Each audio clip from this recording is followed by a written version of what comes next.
What's up, YouTube? Heathens here.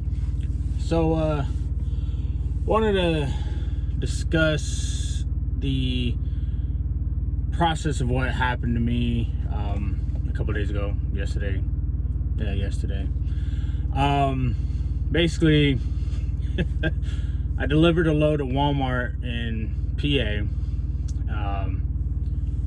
and started, I wasn't pre-planned or anything like that, so I was like, all right, cool, I'll go ahead and go to the nearest truck stop, go get a shower in, get some food or something, relax until I get another load. I don't like sitting at the shipper or receivers waiting for a pre-plan, because it probably won't ever happen that early. Be lucky enough to get a pre-plan before I even deliver. So I was heading south, which where I delivered at I was probably about 30 minutes from Pitston terminal.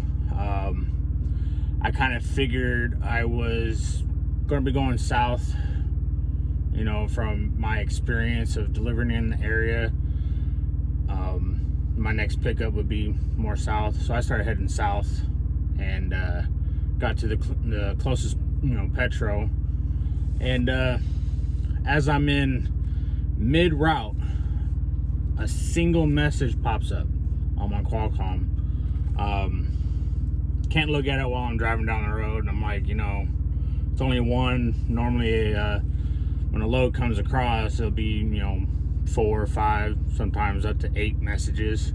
So I knew it wasn't a pre-plan or something for me to look at for a load. So I just ignored it and just kept on going. It's like, it's a single message, probably something from sales or not sales, from whoever that does random messages, one of those fleet-wide messages. But I get to the pilot Flying J there, and finally look at my message and found out that I was selected for a random drug test for this month. Been driving since 2013. It is now 2021, almost 2022, and this is my first in my career to actually have a random drug test. First time ever. Plenty of pre-employments. Have had one workman's comp drug test, but for a regular random out of the blue, first one. So now I went from, this pilot was about 36 miles south of where I delivered. So my time, my mileage to go back to Pitston to do this drug test went from 30 to 67. And had 3 hours to get there from the moment I was notified, which is the moment that message came across the Qualcomm, which I think they need to change that system. I think they should send a message through Qualcomm and call you, because I can't see the message on the Qualcomm while I'm driving. Distracted driving, remember?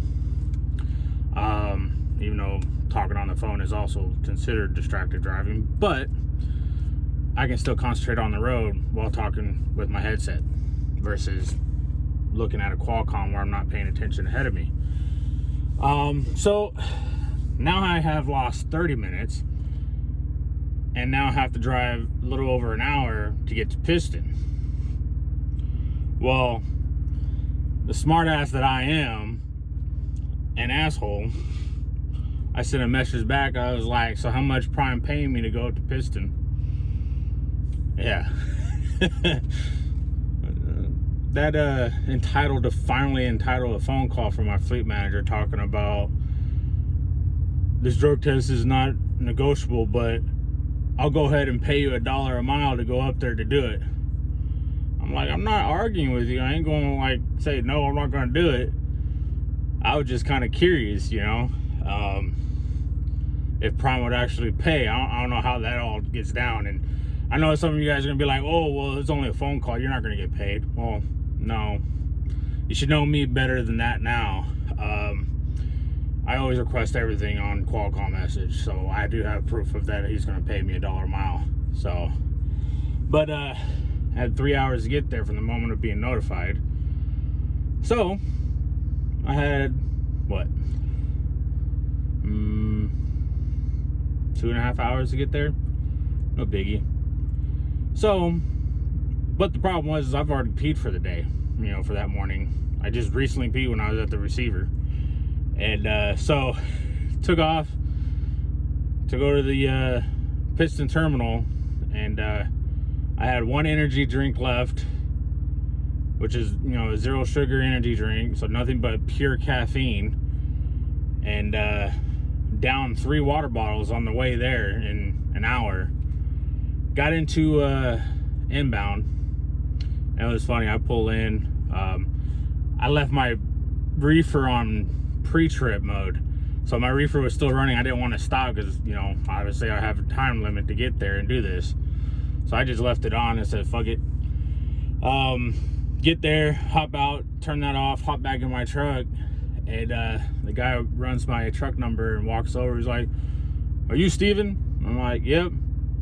"You know, you have a drug test?" I'm like, "That's the only reason why I'm here." He laughed, and he's like, "All right, you gotta pee?" And I'm like, "Yeah, I gotta pee really bad, so let's get this thing over with." And he's like, "All right, give me a couple minutes." So the process at Pitston is, if you are ready to go, the moment you come in and you're notified there, themselves there in inbound will actually escort you to this office that's right there at the same area.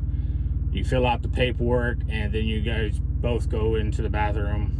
You give your sample, and he takes care of the rest. Really simple, easy process. Yeah, hope you guys enjoyed that clickbait a little bit. I know I sometimes enjoy a clickbait, but yeah. And to further on the story, yes, as soon as I got pre-planned with another load, it so happens I was right. I was picking up in the city that I expected I was going to pick up in. So not only did I have to truck all the way back up to Pitston, I get to truck all the way back down where I came from to pick up my next load. Kind of a struggle a little bit, because I barely made the 90 by 25 minutes of cutoff, and I was pedal to the metal the whole way there, and it was not fun. I'm ready for some sleep, some well-deserved sleep. And yeah, so that'll be it for this little episode of how does Prime do the processing of when you get selected for randomly drug testing. Heathens was here, and I'm out.